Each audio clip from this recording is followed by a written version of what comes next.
안녕하세요. 결혼을 앞두고 있던 31살 여자입니다. 정말 너무 속상하고 힘이 드네요. 제가 대학생이 될 무렵 일찍 아버지를 여의었어요. 급작스러운 사고이기는 했는데 아버지 이름으로 되어 있는 아파트도 두 채나 있었고 미리 준비해두신 보험 덕분에 아버지가 없어도 살아가는 데는 큰 문제가 없었어요. 온 가족이 아버지를 먼저 보냈다는 사실에 처음에는 다들 많이 힘들어했지만 산 사람은 살아야지 않겠냐며 이내 곧 털어내고 일어날 수 있었어요. 저도 제 남동생도 어린 마음에 아버지가 돌아가신 그때의 상황이 너무 힘들었지만 우리가 힘들어한다면 제일 힘들어할 사람은 우리 어머니라는 생각에 같이 힘들게 이겨냈습니다. 그렇게 시간은 지나고 저도 대학을 졸업해 취직을 하게 되었고 남자친구를 만나 결혼을 준비하고 있었습니다. 남자친구는 저와 나이 차이가 있던 남동생의 과외 선생님이었어요.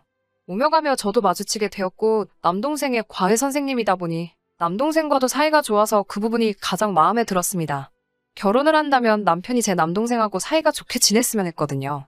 스드메를 알아보면서 제가 드레스 피팅을 하던 날에 어머니가 눈물을 뚝뚝 흘리시면서 제가 이렇게 예쁜 모습을 저희 아버지가 봤었어야 했다고 하시며 슬퍼하셨어요. 그렇게 정신없이 결혼 준비를 하면서 하루하루를 보내는 와중에 안타깝고 충격적인 일이 생기게 되었습니다. 친구들하고 놀러 나가셨던 우리 어머니가 고속도로에서 교통사고가 크게 나게 되었고 그걸로 입원해 계시다가 결국 교통사고로 돌아가시게 되었습니다.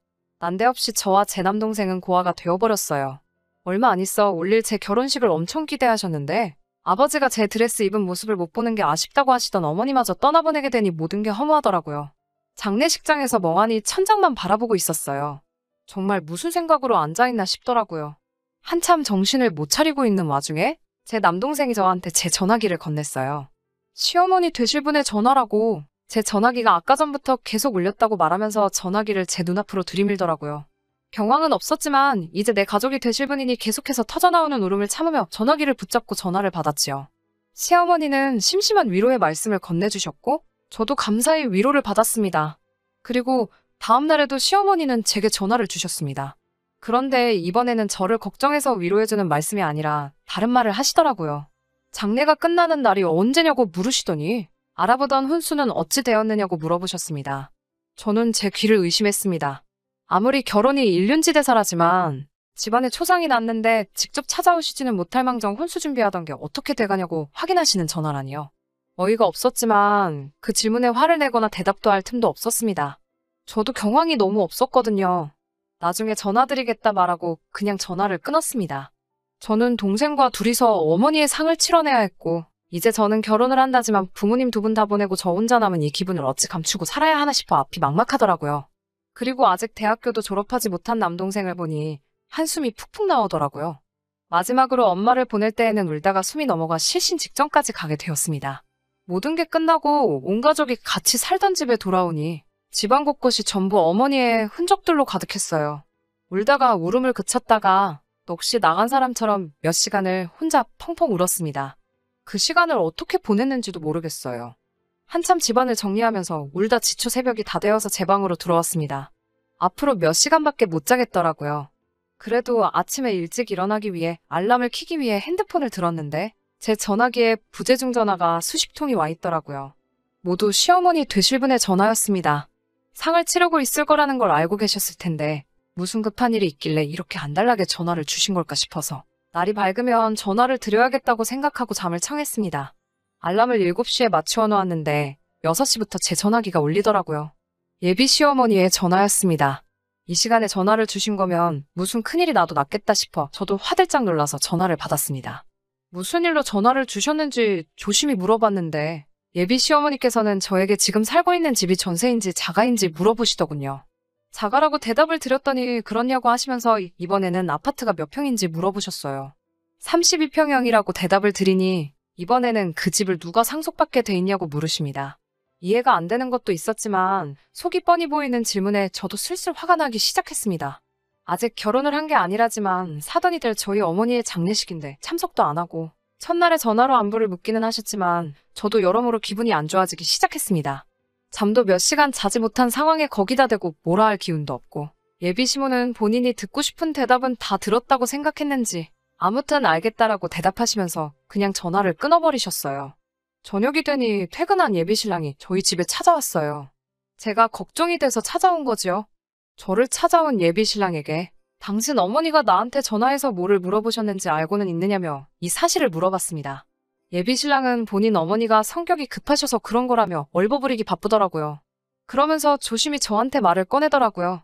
어머니랑 통화했으니 자기가 말 안 해도 알지 않냐면서 이 집은 제가 상속받게 된 걸 알고 있고 제 동생은 어머니가 동생 장가 갈 때를 대비해서 팔지 않고 가지고 계시던 아파트를 가져가기로 한 사실도 알고 있다라고 하면서 그러면 신혼집을 굳이 우리들이 구할 필요가 뭐가 있느냐면서 상속세와 혼수를 신랑 쪽에서 해올 테니 우리는 그냥 이 집에 신혼살림을 차리자고 단도직입적으로 물어보더라고요. 돌아가신 어머니가 상속을 어떻게 하시는지 그걸 어떻게 그렇게 잘 알고 있느냐고 물었더니 전날 제가 통화가 안 돼서 예비신랑이 제 동생한테 전화해서 다 물어봐서 이미 알고 있다고 하더라고요. 동생은 경황이 없는 가운데 매형될 제 남자친구가 하는 말에 그 상황에서도 상속을 어떻게 받게 되는지 일일이 다 설명해준 모양입니다. 정말 참기 힘들었고 쏟아져 나오는 화를 주체할 수가 없더라고요. 너네가 인간이 맞냐고 다른 사람도 아니고 아내 될 사람 그리고 며느리 될 사람이 어머니를 잃었는데 그것도 몇 달 지난 게 아니고 바로 어제 보내드렸는데 그 와중에도 신혼집 구하는데 돈 몇 푼 아끼려고 이러고 있는 게 말이나 되냐며 소리를 질렀죠. 우리 엄마 입원해 계신 동안 병문안도 한 번 안 왔으면서 고작 생각한다는 게 우리 엄마 돌아가시면 신혼집이 저절로 마련될 거라 이미 계산하고 있었다는 게 말이나 되냐고. 솔직히 장례 치르는 중에도 너네 엄마가 미친 듯이 전화하면서 아파트 평수를 물어보고 자가인지 전세인지 확인하려고 하는 전화질에 시어머니들 분에 인성에 실망감이 가득했는데 그 와중에 너는 나보다 더 어린 내 동생한테 전화해서 상속이 어떻게 되는 건지 알아본다는 사실이 소름이 돋는다고 했어요. 사돈 되실 분이 자꾸 하셨는데도 너네 엄마는 코빼기도 안 비치던 것도 이해가 가질 않았는데 그런 부모님 밑에서 자란 너가 하는 행동을 보니 미래가 안 봐도 뻔하다고 그냥 이 결혼은 없던 걸로 하자고 소리쳤어요. 예비신랑은 어이가 없게도 그래서 그런 거였냐며 자신이 뱉은 말에 사과도 하지 않고 내일 다시 전화하겠다며 집으로 돌아갔습니다.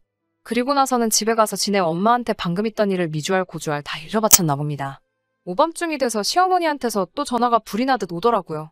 일부러 안 받고 있었는데 전화기가 꺼질 생각도 안 하고 계속 오는 전화에 본인들이 한 행동을 뉘우치고 이제 진정사과를 하려나 싶어 전화를 받았는데 저의 오산이었습니다. 사과는커녕 저한테 거래를 하자는 식으로 제안을 하더라고요. 이제 저한테 집이 생겼으니 상속세랑 혼수를 자기들이 해온다는 건 당연한 거고 거기에 돈을 더 보태줄 테니 집을 팔아서 현금화를 시키라고 제안을 하더군요. 저희 집을 판 돈과 자기들이 주는 돈을 합해서 더 큰 집을 구해주겠다고요. 예비신랑이 더 큰 집을 구해주겠다고 하는 말을 빼먹었다고 그런 뜻이 아니었다고 오해하지 말라고 설명을 하는데 제 눈에는 그 두 사람이 인두겁을 쓴 하찮은 미물로밖에 보이지 않더라고요. 그 말이나 이 말이나 다를 게 뭔지 본인들이 진짜 잘못한 게 무엇인지는 끝까지 알지도 못하고 뚫린 입이라고 더 큰 집에 살게 될 테니 저한테 이득이라는 식으로 고집 좀 그만 부리라고 말하는 꼬라지를 보아하니 더 안 봐도 알겠더라고요. 상속받으면서 생길 세금이 앞으로 우리 결혼하고 나서 절약하게 될 돈이 문제가 아니고 앞으로 저한테 무슨 일이 일어난다고 한들 그 집구석에서 제가 받을 대우가 눈에 안 봐도 뻔했어요. 게다가 이제 부모님도 안 계시니 제가 시댁에 매여 살 거라고 생각하신 건지 저를 아주 만만히도 본 것 같습니다. 그 사람들한테는 지네 가족이 최우선이고 그 다음이 돈, 그리고 그 다음이 저라는 생각밖에 들지 않았습니다. 더 할 말이 없다고 해도 자꾸만 다시 생각해보라고 강요하는 말에 저는 그렇다면 내일 직접 얼굴을 보고 이야기하자고 말하고 전화를 끊었습니다. 그리고 저는 다음날 친척들을 전부 다 저희 집으로 불렀습니다. 만나기로 1시간보다 일찍 친척들을 소집을 했고 신발을 숨기고 전부 방에 들어가서 기다려 달라고 했어요. 친척들은 설마 사람들이 그러겠냐고 제 말을 믿지 않고 오히려 제가 어머니가 돌아가신 일로 마음의 상처가 커서 결혼을 뒤집으려고 하는 건가 하고 생각을 했거든요. 이윽고 두 사람이 도착을 했지요. 제 말을 믿지 않는 친척들에게 제가 거짓말을 하는 게 아니라고 직접 들어보면 알 거라고 말하고 그냥 방 안에 있으면서 두 사람이 어떤 식으로 나오는지 듣기만 하라고 말하고 저 혼자 거실에 나와서 두 사람을 맞아 대화를 시작했습니다. 두 사람은 역시 저에게 사과를 하러 온 것이 아니었습니다. 여전히 어머니가 남겨준 집을 가지고 결혼 비용을 아끼기 위해 저에게 사탕발림을 하러 온 것이었어요. 저는 두 사람의 행동이 너무했다는 식으로 일관하고 쉽게 마음을 열려고 하지 않았습니다. 시어머니는 죽은 사람은 죽은 사람이고 산 사람들은 살아야 하지 않겠냐면서 제가 손해볼 것도 없는데 뭐가 문제냐고 점점 화를 내기 시작했어요. 그러고 나서는 하는 말이 이제 저는 고아나 마찬가지고 혼주석을 비워둔 채로 결혼식을 올린다는 사실이 아주 결혼식에 참석한 사람들에게 보여주기 부끄러워 죽겠지만 그런 와중에도 저를 며느리로서 받아주려고 하니 오히려 제가 시댁에 고마움을 느껴서 알아서 먼저 그 제안에 따라야 한다고 하더라고요. 대화를 할 필요조차 없는데 벌써부터 시어머니를 오며가며 하게 만든다고 쓴소리를 하게 만들며 예단은 필요가 없으니 그걸로 부조금을 한 셈 치고 이제 그만 고집 꺾고 이 집을 팔아 더 큰 집을 구하든 엄마가 살던 집을 포기하기 싫으면 그냥 이 집에서 신혼살림을 차리든 알아서 하라며 저에게 역정을 내셨습니다. 그 말이 끝나기가 무섭게 방 안에서 저희 친척들이 우르르 나왔어요. 특히 저와 결혼할 예비신랑을 특히 더 마음에 들어하던 삼촌과 그를 친형처럼 따르던 제 동생의 표정은 실망감에 심하게 일그러져 있었습니다. 방 안에서 사람들이 몰려 나오니 두 사람은 당황해서 아까까지 신나게 떠들던 그 입을 꿈쩍도 하지 못하더라고요.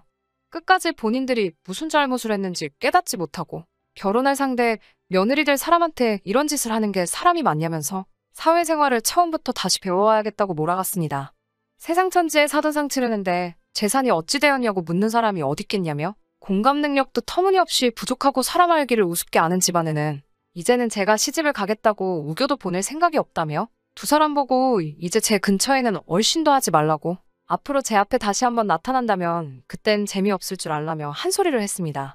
두 사람은 결국 포기하고 돌아갔고 그 뒤로도 정말 후환이 무서운지 아무 연락도 없습니다. 잠시나마 진심 어린 사과를 하지 않을까 기대한 제가 정말 바보 같습니다. 처음부터 이런 낌새를 알았더라면 좋았을 테지만 그래도 지금이라도 알게 되었으니 다행이라고 생각합니다. 이런 쓰레기 같은 집구석에 시집가지 말라는 엄마의 선물이라고 생각하라지만 돌아가신 어머니를 생각하면 고작 이런 걸로 어머니와 바꿔야 했냐는 생각이 들며 처음부터 눈치채지 못한 제 자신이 너무 원망스럽네요. 가끔씩 동생한테 연락을 시도해본다고 하는데 동생도 화가 풀리지 않아서 연락을 받고 있지는 않다고 하네요. 전화를 받아서 욕짓거리라도 한다발 해주고 싶지만 그동안의 정이 있으니 거기까지는 하지 않겠다고 합니다.